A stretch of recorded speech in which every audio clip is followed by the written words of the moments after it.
Hi folks, I just got back from a 4-day trip, staying in my truck of course. Where I went and was here in Virginia. I did a festival, I won't mention which one because they took a bunch of promotional videos of me working. I'm getting a primo spot next year because of what I do. The silversmithing, that makes a difference. I think it does anyway. They're being very nice to me, but I don't want to mention where I was at. I did want to point out a couple of things. I made a mistake when I was packing, and I didn't take enough shirts. And so I ended up in the park campground shower washing one of my shirts, and then I hung it up to dry, and it rained that night, and I had it hanging inside, so it mostly dried. It was chilly the next morning, so I'm putting on this really warm shirt, a big thick heavy flannel shirt, on top of this sort of wet shirt that I have to wear through the day out in the public. So I wore the heavy shirt and stayed warm enough to dry my shirt, but it did highlight a couple of things. I need to pay a little more attention when I'm packing, and I also need a way to wash clothing because I'm going to be leaving in a couple of days, and I'll be gone for nearly 2 weeks. And there will be some facilities to do laundry here and there, but I need a way to wash, so I can do it on my own in wherever I happen to be. And so I ordered one of those plungers this morning. I'm back home now, and I carry a bucket with me, and the bucket is my trash can, but I line it with a trash bag, or with a shopping bag. It's a small bucket. It's, 2 gallons, something like that. A gallon and a half, I'd guess. I don't know if the plunger will go down in there or not, but I'll find out. If not, I'll probably have to get a 5-gallon bucket. But I carry a bucket, and I take just a grocery shopping bag, and I line that. That's my trash can. And because it's a bucket, it doesn't leak. The trash bag might, but I use a lot of paper towels. It's not very environmentally sound, but I do use a lot of paper towels whenever I'm traveling because I use a very minimal amount of water to clean dishes, for example. I can clean all of my dishes with basically a cup of water or less. I just wipe them out with paper towels, and I use just a minimum amount of water to get it so most of the food particles are off of it, so that it looks clean. I know it's still got all sorts of nasties on it, but it looks clean. And then I take my sanitizing mix that I make myself and sanitize the dishes so they look clean and they're sanitary. And the sanitizer, I think I mentioned it before, it's 1 part water, 1 part vinegar, and 1 part cheap vodka with a little bit of lemon essential oils in it. It's not my recipe. There are variations of it out there, but it works pretty good. And you can drink it if you needed to. I don't know why you'd want to. It's nasty. But it's made of things that you can eat. So I don't feel too bad about using it to clean my dishes and sanitize. And I figure anything can live, very little can live through having vodka and vinegar rinsed all over it. So I'm getting a way to do laundry. I'm not quite sure how I'm going to hang clothes up yet. I don't have a good method for that because it's got to be discreet. I stay in campgrounds when I can, in established campgrounds. because they usually have hot water showers, and that's nice. And if you're traveling, you want to be able to take a shower without having to stop at a truck stop, because those truck stop showers are expensive. I can actually get if it's on a federal if it's a federal campground, I can usually get them cheaper than I can get a shower in at a truck stop. I registered for a Corps of Engineers campsite that I've stayed at before. I registered for that this morning for later this week, and because I have a senior lifetime pass, it's only $13 a night. The last time I got a shower at a truck stop, I had to pay $17. So that's something to keep in mind. But I've got a couple of products here. Now I like them.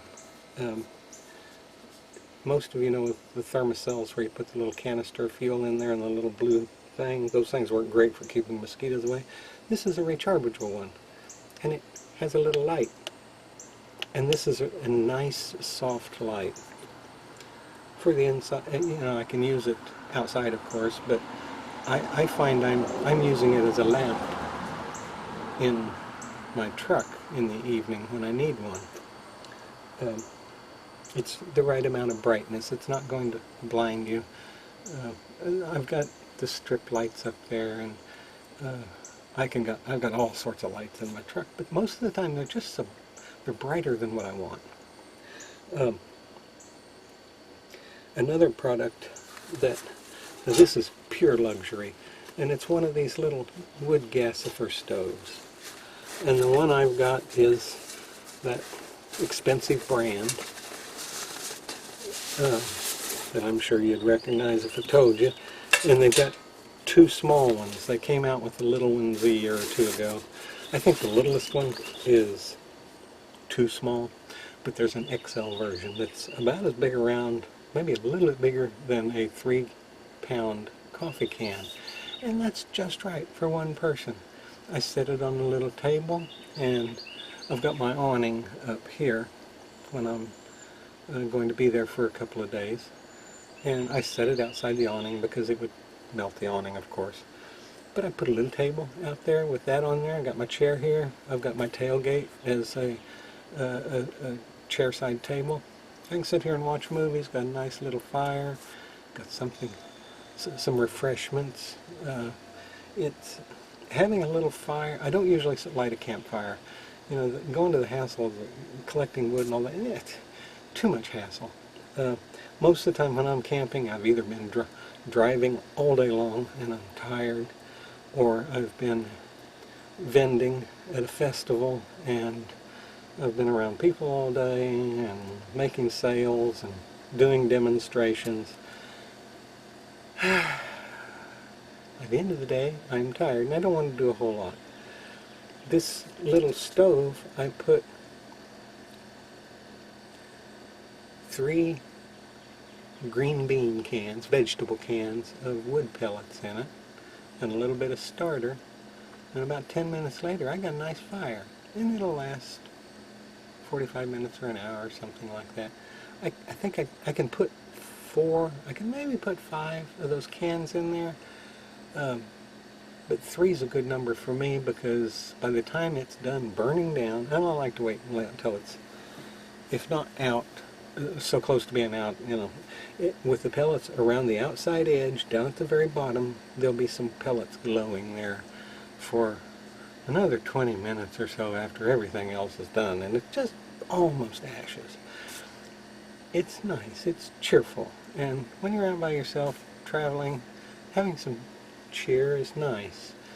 So I recommend getting one of these. Not going to tell you what brand.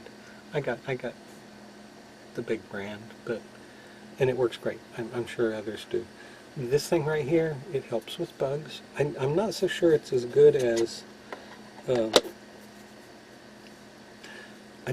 I can't smell it. Those little kind that have the blue thing in there, those, I can't have one in the truck with me and have it in there for very long because it just gets too toxic. What I typically did, I'd set it on the tailgate and let it do its thing shortly before bed, and then the bugs would be cleared out of my truck. This one here, it doesn't smell nearly as much.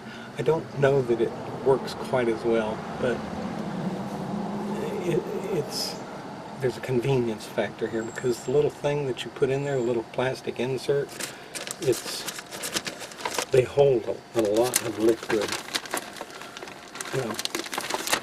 You put these little things here in it instead of the little paper, blue paper thing. And I've run this for several hours, and I've still got most of my first liquid in there. But this works pretty good, and I would recommend it. And there's no affiliate link. I'm not getting anything for it. It's just a product I found that I like. And I like that little wood stove.